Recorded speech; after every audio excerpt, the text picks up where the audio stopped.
Hello साथियों, स्वागत है मेरा यूट्यूब चैनल पे। और हम चर्चा करने जा रहे हैं क्लास 10 गोधली भाग 2। ठीक है, चैप्टर नंबर 11।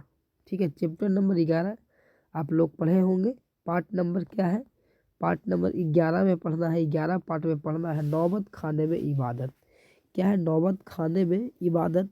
ठीक है, हिंदी क्लास 10। ध्यान रखिएगा, मैं लिख देता हूँ हिंदी क्लास 10। क्लास 10 का ऑब्जेक्टिव प्रश्न है और आप सभी इस चीज़ को अगर पढ़े होंगे तो इसका उत्तर दीजिएगा आप लोग। अगर नहीं पढ़े होंगे और एग्ज़ाम देना है तो बस आप लोग को सिर्फ और सिर्फ इस चीज़ को देख लेना है एक बार, और जा कर के एग्ज़ाम जो होने वाला है 17 फरवरी 2025। कितना? 17 फरवरी 2025 से जो भी एग्ज़ाम में बैठने वाले हैं स्टूडेंट हैं, उनके लिए महत्वपूर्ण ये वीडियो होने वाला है। तो चलिए, देर किस बात की, आपके सामने मैं रखता हूँ प्रश्न संख्या 1 को, और आप लोग फटाफट क्या कीजिएगा, उत्तर देते चलिएगा। थोड़ी सी मैं कलर को चेंज करता हूँ ताकि आप लोग को बेहतरीन ढंग से मैं बता सकूँ। ठीक है, तो चलिए प्रश्न संख्या 1, नौबत खाने में इबादत किस विद्या में रचित है? किस विद्या में रचित है? तो ध्यान रखिएगा, ये क्या है? नौबत खाने में इबादत जो है वो विद्या है, वो व्यक्ति चित्र है। क्या है? व्यक्ति चित्र। आंसर जो होगा मेरे दोस्त वो डी हो जाएगी। क्या होगा आंसर? डी हो जाएगी। चलिए, आप लोग आंसर को भी देखते चलना है आप लोग को। ठीक है, और मिलाते चलना है। 2 देखेंगे, बिस्मिल्लाह खां प्रसिद्ध थे डैश डैश प्रसिद्ध थे। तो बिस्मिल्लाह खां जो थे वो किस लिए प्रसिद्ध थे? तो शहनाई वादक के लिए क्या थे? प्रसिद्ध थे। आंसर जो होगा वो यहाँ पर डी भरा जाएगा मेरे दोस्तों। ठीक है, चलिए आगे बात करते हैं 3 नंबर प्रश्न के। तो कहता है, शहनाई के ऋण किस तरह के पौधे से तैयार हो की जाती है? किस तरह की पौधे से तैयार की जाती है? काश, दरकट, बांस या सरी? जल्दी से आप लोग को इसका आंसर बताना है। अगर आप लोग पढ़े होंगे तब हमें उम्मीद है कि आप सभी इसको उत्तर पक्का दीजिएगा। ठीक है, ऐसे आंसर यहाँ पर जो होगा मेरे दोस्तों बी हो जाएगी। दरकट की लकड़ी से बनाई जाती है। ठीक है, चलिए आंसर बी आप लोग देखते चल रहा है। आंसर भी आप लोग को 4 नंबर, यतीन्द्र मिश्र का जन्म किस राज्य में होता है भैया? अतंत्र मिश्र का जो जन्म होता है वो आपको पता होगा यूपी में होता है, उत्तर प्रदेश में होता है। ठीक है, चलिए आगे 5 नंबर प्रश्न पर चर्चा करेंगे। VVI प्रश्न, बालाजी मंदिर काशी के किस घाट पर अवस्थित है? किस घाट पर अवस्थित है? जल्दी से आप लोग को बताना है। आगे आगे लिखा हुआ है 80 घाट, या पंचगंगा घाट, हरिश्चंद्र घाट, या फिर दशा मेघ घाट? तो जल्दी से बताएंगे आप लोग इसका आंसर क्या होने वाला है। ठीक है, आप लोग को पता होगा इसका आंसर जो होने वाला है बी। ठीक है, आप लोग सब पढ़े हैं, अच्छे स्टूडेंट हैं। ठीक है, चलिए आंसर भी पंचगंगा घाट पर। ठीक है। यतीन्द्र मिश्र ने किस विश्वविद्यालय में MA किया था? ठीक है, MA का फुल फॉर्म क्या होता है? अगर आप लोग पढ़े हैं तो जल्दी से बताएंगे MA का फुल फॉर्म कौन है, क्या होता है? अगर नहीं पढ़े हैं तो बोलिए सर एकदम सीधे कि बिल्कुल नहीं से पता नहीं है। मैं बताता हूँ, MA का फुल फॉर्म होता है मास्टर ऑफ आर्ट्स। क्या होता है? मास्टर। ठीक है, मास्टर ऑफ आर्ट्स। ठीक है, मास्टर ऑफ आर्ट्स नाम, आर्ट्स। ठीक है आर्ट्स। चलिए कोई दिक्कत। तो यतीन्द्र मिश्र ने BA कहाँ से किए थे? ध्यान रखिएगा, वो कहाँ से? लखनऊ विश्वविद्यालय से किए थे। आंसर जो होगा वो ये हो जाएगा। 7 नंबर प्रश्न देखेंगे। कहता है कि यतीन्द्र मिश्र किस न्यास ठीक है न्यास का संचालन 1999 ईस्वी में कर रहे थे? ध्यान रखिएगा, वो आंसर आप लोग होगा बी, बिमला देवी फाउंडेशन। आंसर जो होगा, आंसर आप लोग को बी होगा, बिमला देवी फाउंडेशन। चलिए 8 नंबर, उस्ताद बिस्मिल्लाह खां के बचपन का नाम क्या था? बहुत अच्छा प्रश्न है। क्या नाम था मेरे दोस्तों? आप लोग को दिखाई दे रहा होगा, कमरुद्दीन नाम था। क्या नाम था? कमरुद्दीन। आप लोग पढ़े भी होंगे कमरुद्दीन के बारे में।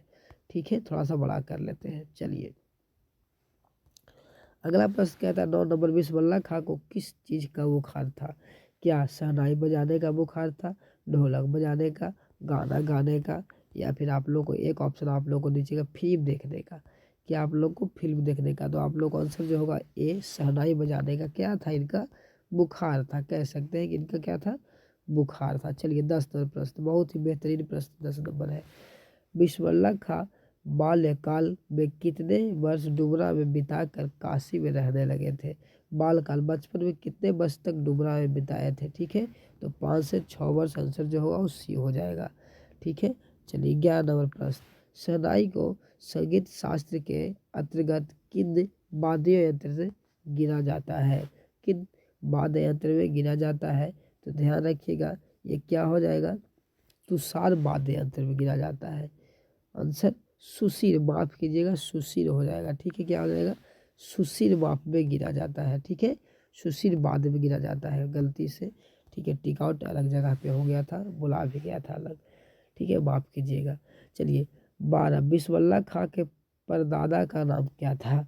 बहुत बढ़िया चीज़ है, बहुत जल्दी से आप लोग इसको याद हो जाएगा। ठीक है, मैं बता दूंगा इनका परदादा का क्या नाम था मेरे दोस्त। आप लोग ऑप्शन के अनुसार आप लोग देख सकते हैं, नीचे भी है, इकबाल खान, इकबाल हुसैन, हाँ महताब हुसैन, या अब्दुल हुसैन, या उस्ताद सलाद हुसैन। सलाद हुसैन आंसर जो होगा ए हो जाएगा। उस्ताद सलाद हुसैन नाम था इनका, दादा पर दादाजी का नाम। ठीक है, चलिए 13, नौबत खाने का अर्थ क्या होता है। नौबत खाने का अर्थ क्या होता है, आप लोग को ऑप्शन दिया गया है, नमाज पढ़ने की जगह बिल्कुल नहीं। ठीक है, या प्रवेश द्वार के ऊपर मंगल धमनी बजाना, बिल्कुल राइट आंसर जो होगा मेरे दोस्तों यही होगा, आंसर बी हो जाएगा। ठीक है, चलिए आगे बात करते हैं। बिस्मिल्लाह खां का जन्म हुआ था कहाँ में, डुबरा बिहार में। कहाँ, डुबराव बिहार में हुआ था। जल्दी जल्दी बात कर लेते हैं। मुहर्रम कौन सी तारीख बिस्मिल्लाह खां, ठीक है, मुहर्रम की कौन सी तारीख के दिन वो खास दिन मानते थे, उस दिन शहनाई नहीं बजाते थे। तो 8वीं दिन याद रखिएगा कि बिस्मिल्लाह खां रोते जाते थे और रोते आते थे। याद है आप लोग को कुछ इसी प्रकार से। ठीक है, किताब याद नहीं होता है हमें, लेकिन आप लोग का आंसर जो होगा ये हो जाएगा। ठीक है, चलिए 16 नंबर, बिस्मिल्लाह खां काशी से बाहर प्रदर्शन करते समय सर्वप्रथम वो क्या करते थे। जब बिस्मिल्लाह खां काशी के अलावा कहीं दूसरे जगह शहनाई बजाए जाते थे तो सबसे पहले क्या करते थे कि काशी की ओर मुँह करके उस शहनाई को बजाते थे। काशी की ओर मुँह करके वो क्या करते थे, शहनाई को बजाते थे। आंसर सी हो जाएगा उसका। ठीक है, ध्यान रखिएगा, आप लोग को याद ही होगा। ठीक है, बताने की ज़रूरत नहीं है। 20 नंबर बात करते हैं। बिस्मिल्लाह खां का मामा का क्या नाम था। बिस्मिल्लाह खां के मामा का क्या नाम था, रियाजुल हुसैन, या असगर हुसैन, या सादिक हुसैन, या आफ्ताब हुसैन। आंसर सी हो जाएगा, सादिक हुसैन। ठीक है, रसूलबाई थी, रसूलबाई कौन थी भाई, रसूलबाई थी तो ध्यान रखिएगा, एक क्या थी, एक गायिका थी। क्या थी, गायिका थी, एक गायिका। आंसर बी हो जाएगा। ठीक है, एक गायिका थी। सुलोचना कौन थी, सुलोचना कौन थी, एक अभिनेत्री थी। क्या थी, अभिनेत्री थी सुलोचना। ध्यान रखिएगा, ये दोनों को फिल्म कभी नहीं छोड़ते थे। बिस्मिल्लाह खां जी आपको पता होगा, कचौड़ी कभी नहीं छोड़ते थे, है ना, पढ़े होंगे। बिस्मिल्लाह खां का निधन कब हुआ था, 21 अगस्त 2006 ईस्वी। ठीक है, 2006 ईस्वी।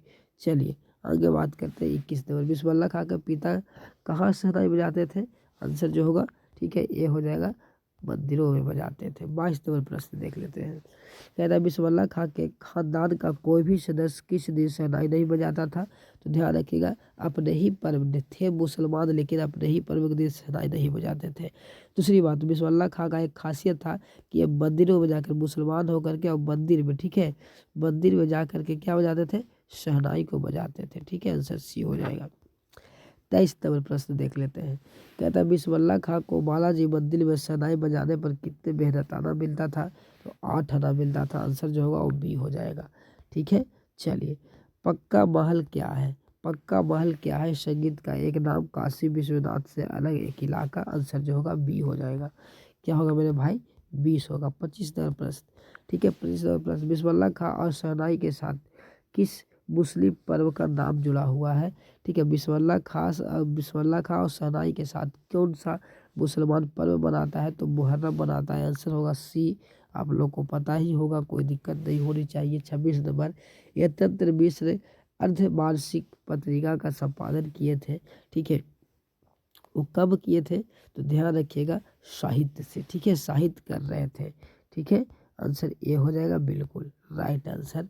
चलिए चलिए, फुफकर बजाए जाने वाले वाद्य में शाह की उपाधि किससे मिला है, किसे मिला है, सॉरी किससे दिया गया है। फुफक बजाए जाने वाले वाद्य में शाह की उपाधि किसे दिया गया है, शहनाई को दिया गया है। क्या दिया गया है, शहनाई को दिया गया है। इबादत का अर्थ क्या होता है। 28 नंबर, इबादत का अर्थ क्या होता है। तो ध्यान रखिएगा, इबादत का अर्थ होता है उपासना। क्या होता है, उपासना। आंसर जो होगा वो क्या हो जाएगा, ए हो जाएगा। और माफ की चलिए, अब क्वेश्चन नहीं है, आप लोगों को सामने मैं बता दूं 1 से लेकर के 28 तक मैंने प्रश्न कराया है। और अगर आप लोग को यहाँ से कोई भी सवाल पूछेगा, अगर आप लोग को चैप्टर नंबर 11 है, ठीक है, 11 नंबर से कोई भी सवाल पूछेगा तो हमें उम्मीद है कि आप लोग इसमें कोई किसी प्रकार की दिक्कत नहीं होगा आप लोग को, और सारी के सारे उत्तर दे करके आइएगा। तो चलिए, आप लोग को कितना सही हुआ है, ठीक है, टोटल, ठीक है, 80 कितना 28, ठीक है, माफ़ कीजिएगा 28 प्रश्न में आप लोग को कितना, ठीक है, कितना सही हुआ है वो आप लोग का आंसर आप लोगों को कमेंट में करना है। चलिए मिलेंगे अगले वीडियो में, तब तक कितना ही जय